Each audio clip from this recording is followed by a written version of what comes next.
trip into town. When we're out and about in busy places, we see lots of signs and they give us information. Look, here's one. This sign tells us which direction to go in. That sign tells us there's a museum nearby. It looks like the letter M with a hat on.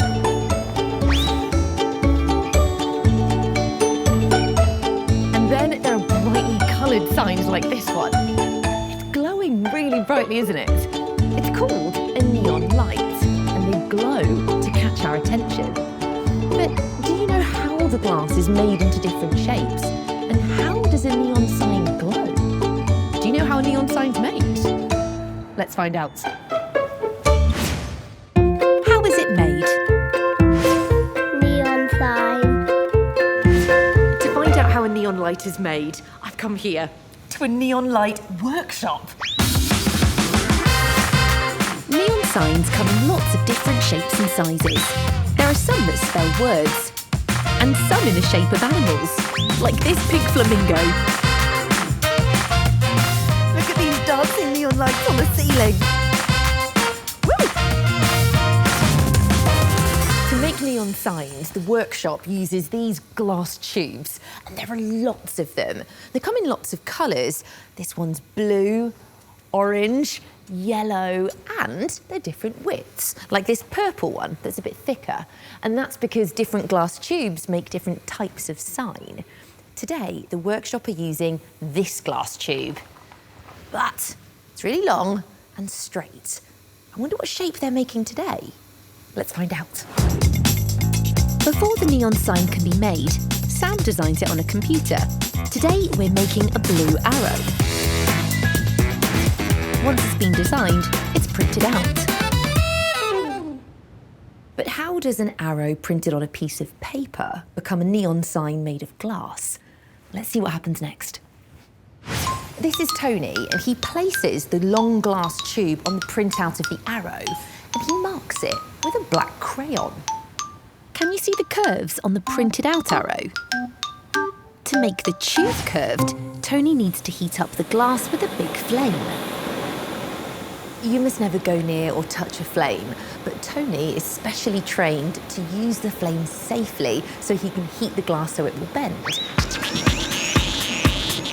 To make the glass bendy, Tony uses a special flame called a bench lamp, and as the tube heats up, the glass becomes softer and it bends. It's a good sound. Look, now Tony's blowing air into the glass tube. That's to make sure the tube keeps its tube shape whilst it's being bent. Wow!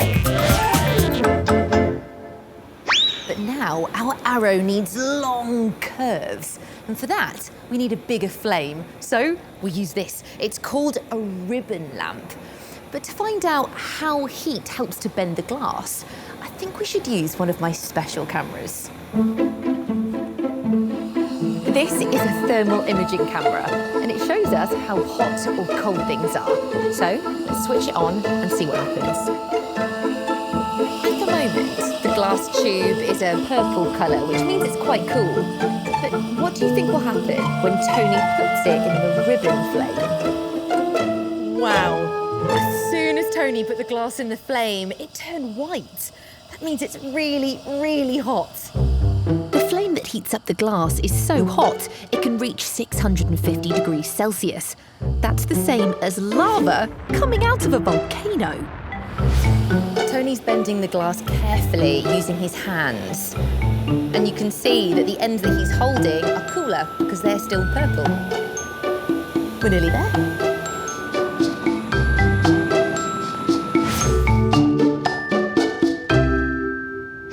The glass arrow is looking fantastic, and next it's brought here to the pumping station where gas is pumped into the glass tubes so the neon sign will glow.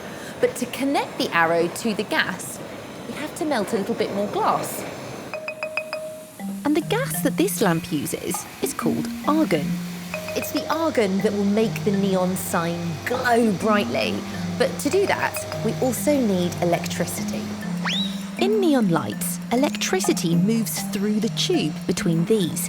They're called electrodes. They're fitted onto both ends of the arrow. Inside the neon light, electricity mixes with the argon gas inside the tube. Small particles called electrons then start moving around, which makes a blue light. Let's see what happens when Sam switches the electricity on. Wow! It's glowing bright blue.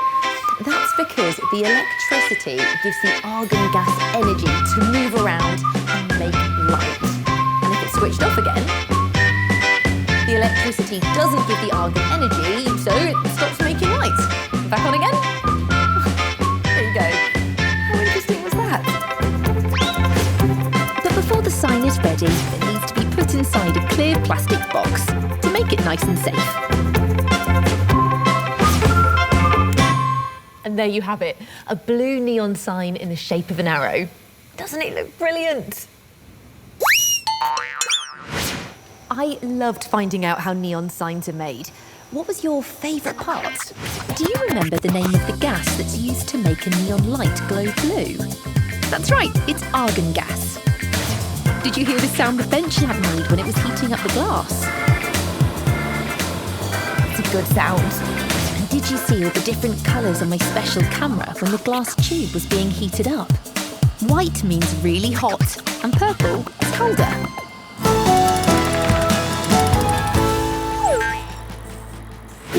Sometimes we might find signs that light up above a doorway, and there are other signs, like this one. It tells wheelchair users to push the button to open a door. We use lots of different types of doors, depending on how big a building is and what needs to go through it. This door is enormous. This is another type of door. It's called a sliding door because it slides. And this door is called a revolving door. That was great. It's called a revolving door because it revolves. It turns round and round. But do you know how a revolving door works? Let's find out.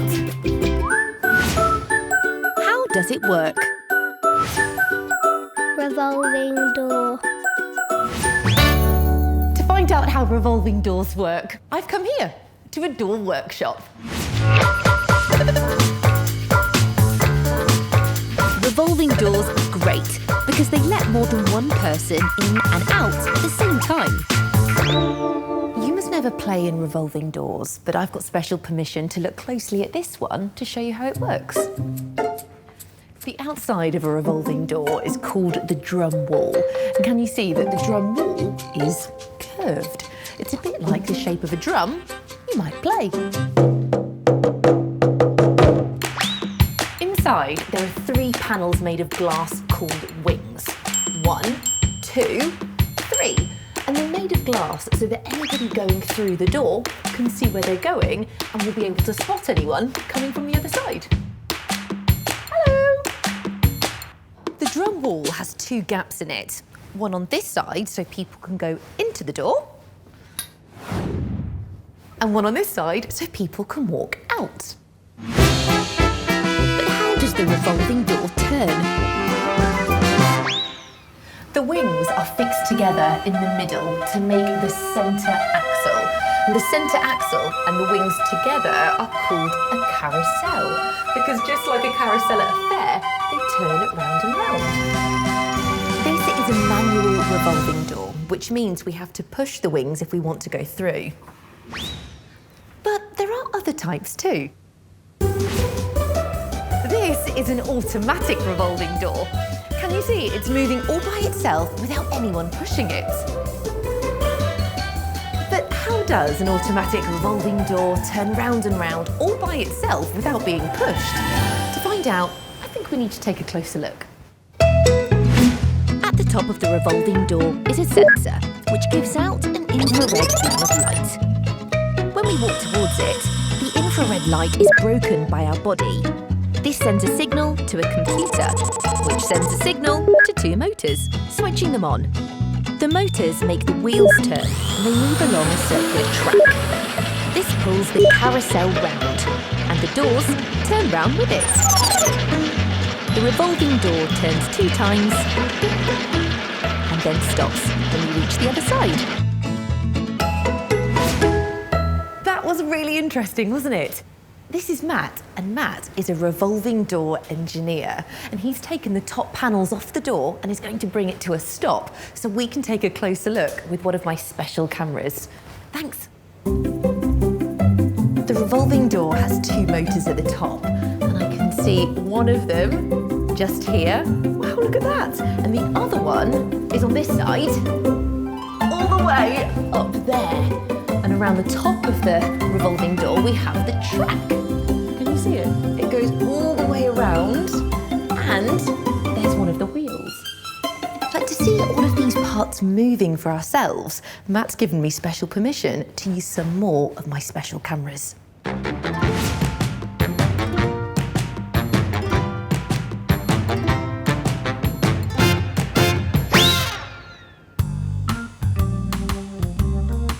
Look, I'm getting closer to the revolving door. But when will the sensors see me? Oh! Look, I broke the infrared beam coming from the sensor, and it sent a message to the computer which turned the 2 motors on. And now the wheels are moving along the track, making the doors turn. Can you hear them turning?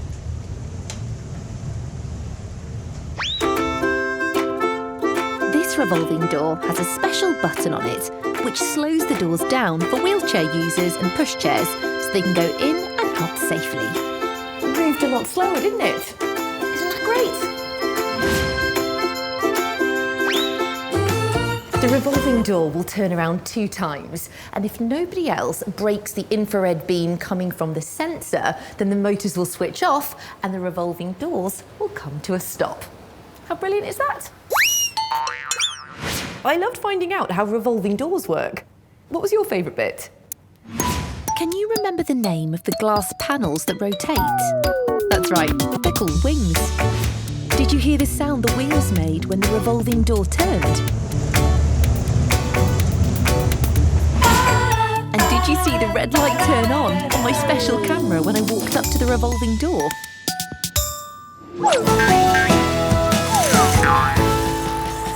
So the next time you use a revolving door to get in or out of a building, you'll know how it works.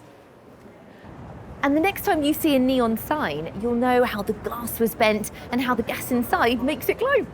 I'll see you next time. There are lots of things